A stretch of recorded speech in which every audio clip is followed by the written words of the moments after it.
ceding territory is the biggest deal, though. Why? It is against all rules of international relations to cede territory sovereignty.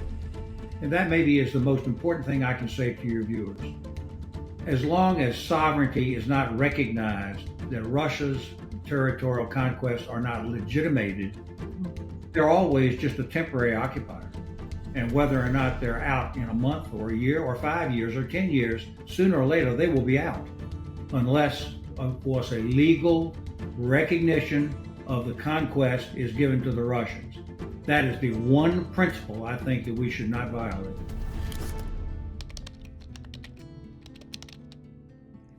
Hello and welcome to Independence Avenue Media. I'm Iya Meor-Mishuli and my guest today is Governor James Gilmore. Governor Gilmore served as Virginia's 68th governor, and later on he was America's ambassador to the Organization for Security and Cooperation in Europe, OSCE. And with that, Governor Gilmore, thank you so much for finding the time to talk to Independence Avenue Media today. I really appreciate this. Thank you. I'm happy to be with you. Thank you very much. Let's start from, at this point, maybe a hard question to answer. Where do we stand as it comes to Ukraine peace negotiations and Ukraine peace deal? We've heard different versions. There have been updates. So where do we stand now? Well, today, of course, is the 24th of November. And I only mention that because we have to keep an eye on the date because things change from day to day and hour to hour. This new proposal that came forward just several days ago by surprise is now under constant discussion for the last 2 or 3 days and a great intense debate. Some people say that the Russians intended it to be an intense debate in order to divide the Europeans from the Americans, the Americans from the Ukrainians from the Europeans. We don't know exactly how this is going to go, but it is under great debate. The original 28 points that were put forward are, of course, wholly unacceptable to the Ukrainians. They should be unacceptable to the United States and to the Europeans, and I think they are. But the discussion is going on right now. Secretary of State Rubio is giving indications that he thinks that progress is being made towards a ceasefire and a peace agreement. Let's see how it comes out. What do you think could happen next? Again, a hard question to answer, but what do you anticipate? Well, I anticipate the peace agreement not succeeding unless the Russians are prepared to surrender almost all of their major points. And so far, all they've done is reaffirmed that they want all their major points. And the major points amount to basically a capitulation by Ukraine. And I don't think the Ukrainians are going to do that. I've been to Ukraine myself. I've talked to many representatives of that government over time in meetings and symposiums. And they've indicated to me that they're not going to give up and become a serf state of the Russians. And I believe them. I think they won't. No. Do you think Russians are succeeding in, as you said earlier, separating or creating a wedge between all these partners? Well, I think there's a great deal of confusion right now. But let's begin by the question of whose plan it was in the first place. When it first came out, it was indicated that this was an American plan. And that, in fact, President Trump was giving just a short deadline for the Ukrainians to either agree with it or he would stop sharing intelligence information and stop giving support to Ukraine. Well, I think we've come a long way from that just in the last 48 hours. I think that now there are constant discussions going on. The Ukrainians are working to comment on this. The Europeans have put forward a plan of their own. But at the end of the day, the Russians have rejected the Ukrainian plan, and they've rejected almost the American plan, the so-called American plan. Let me be clear. I believe that this original plan was put forward by the Russians, not by the Americans. What would you say? Why is it in the U.S. interests to have major input and not go along with the version that you just mentioned that maybe is not written in the United States? Like, what's in it for the United States for this peace agreement to be just and lasting? If an agreement could be reached where the Russians would withdraw from Ukraine, stop trying to conquer their neighbors, end these horrific attacks on civilians, which amount to war crimes, return the children that they've kidnapped, and stop the brutalization of their basically peaceful neighbor, then I think a really good peace agreement that would recognize the sovereignty of Ukraine would be a good thing. But right now, I don't think the Russians have any intention of doing that. I think that it's perfectly obvious what's going on here, and that is that your viewers have to keep your eye on what the Russians are trying to achieve. What is their political goal? What are they trying to do? And at the end of the day, everything that they're doing, all the way from diplomacy to military work to drones to oil sales to economy, everything they're doing is directed towards a war machine which is intended to eliminate Ukraine completely and then use that as the next starting point to rebuild the old Russian Empire. That's what they're trying to do. And I don't think it's desirable from the point of view of the United States, or certainly not of Ukraine, for that to occur. I'm sure you're watching what the Europeans are doing to show support to Ukraine. Do you think they're doing enough? Is there more they could be doing? I haven't studied the European proposals, but what a little bit I saw didn't look all that helpful. It looked like that they were saying that instead of a what was a 600,000 man army, Ukraine would be able to have an 800,000 or something like that, just a few more soldiers, something of that nature. I didn't think that so far the European plan looked all that helpful. But the key point here is that the Europeans have a tremendous stake in this. It is they who are going to be in the greatest jeopardy if Ukraine falls to the Russians. It's they who are already under assault by a lot of sabotage and hybrid warfare. The Eastern European countries and the Western European countries that I've talked to have are not in doubt about this. The Estonians and the other Baltic states know how dangerous this is for them. The Poles are perhaps the leading country at this point. Most of the Western European countries have decided to increase their budgets in anticipation of Russian aggression.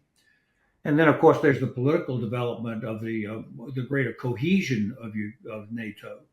The move into NATO by Finland and Sweden, in my opinion, was the most important geopolitical development since the fall of the Berlin Wall. I think that Europeans understand with clarity that the danger that they're in from this Russian aggressive state.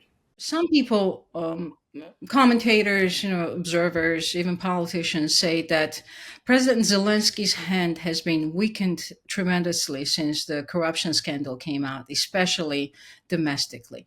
How do you look at that situation? Did that scandal have anything to, do with impacting his positioning with the US and European partners? Does it matter? Does it not matter? What do you think? Well, I think it only matters if people with a political interest make it matter. And this is why I say that when I was visiting Ukraine in 2021, before the Russians did their invasion, I met with about 8 or 10 cabinet ministers and leading people, and in each one, I asked them the question that I thought my American friends wanted to know the answer to, which was, "Are you going to be able to clean up the country for corruption so that you could then join the European Union?"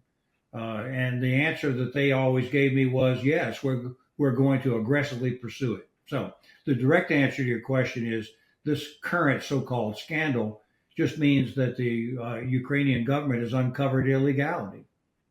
Well, that's what we want them to do. We want them to dig down and define corrupt situations. We don't know anything about this case. We don't know whether the people are innocent or guilty. We don't know how widespread it is. But it would only be a problem. It would only be a problem, if the scandal should prove that corruption is endemic throughout the Ukrainian government. That would be a problem because I think the citizens of the United States and Western Europe would then not want to support Ukraine. But so far, we haven't seen any evidence of that. And if the Ukrainians are capturing people, arresting people who are guilty of corruption, that's what we wanted them to do in the first place. Which I would say is a different situation from Russia, where corruption, we don't hear too much about Russian corruption. We set standards for ourselves and then we don't require those same standards from Russia. Mm. And that puts us in an inherently disadvantageous position in negotiating with the Russians. We're the ones always that are at fault, and everything they do is perfect, and that's just not true at all. The reverse is true. The Russians are an aggressive fascist power that are attacking a neighbor in violation of all international standards, including the United Nations standards of lack of aggressive warfare and war crimes, not to mention the OSCE, where I was the ambassador, the Organization for Security and Cooperation in Europe, is based upon the principles of the final act, the Helsinki Act. And at that time, the principles were set down: no aggressive warfare, peaceful solutions, no conquests, no invading other people, no trying to by force annex other people's land like they did in Crimea. All the basic principles of the OSCE, of which, by the way, Russia remains a member of the OSCE, are in violation right now by the Russians. Yeah. And this is my final question to you. If you were to anticipate how the war will develop or evolve, what's your sort of prediction or what's your analysis on will we see the war in Ukraine end in the foreseeable future? Of course, given the whole environment of this peace deal as well. Well, let me first of all, I can't foresee whether this so-called peace deal is going to go anywhere or not. I've already indicated that the original one was wholly unacceptable. It look at those terms. It called for the Ukrainians to cede territory the Russians haven't even tried to conquer yet, or haven't conquered yet.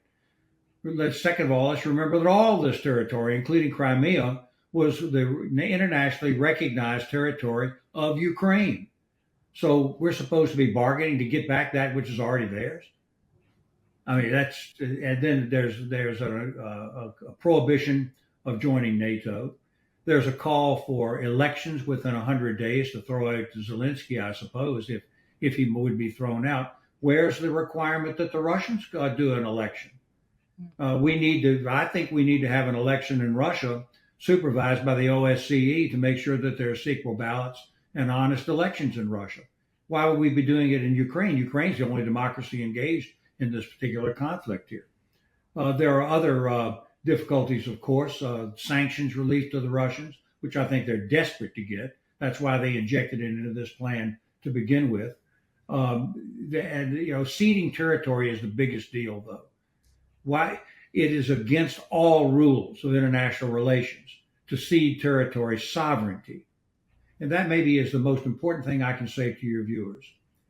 As long as sovereignty is not recognized, that Russia's territorial conquests are not legitimated, they're always just a temporary occupier. And whether or not they're out in a month or a year or 5 years or 10 years, sooner or later they will be out. Unless, of course, a legal recognition of the conquest is given to the Russians. That is the one principle I think that we should not violate. Well, Governor Gilmore, thank you so much for your time and your thoughts. I really appreciate you being with us today. Thank you very much for the chance to be with your viewers. That was Governor James Gilmore. Thanks for watching the interview. If you like what Independence Avenue Media does, do subscribe to our YouTube channel. Never miss an interview. Also follow us on social media wherever you are on social media. Thanks for watching again and see you next time.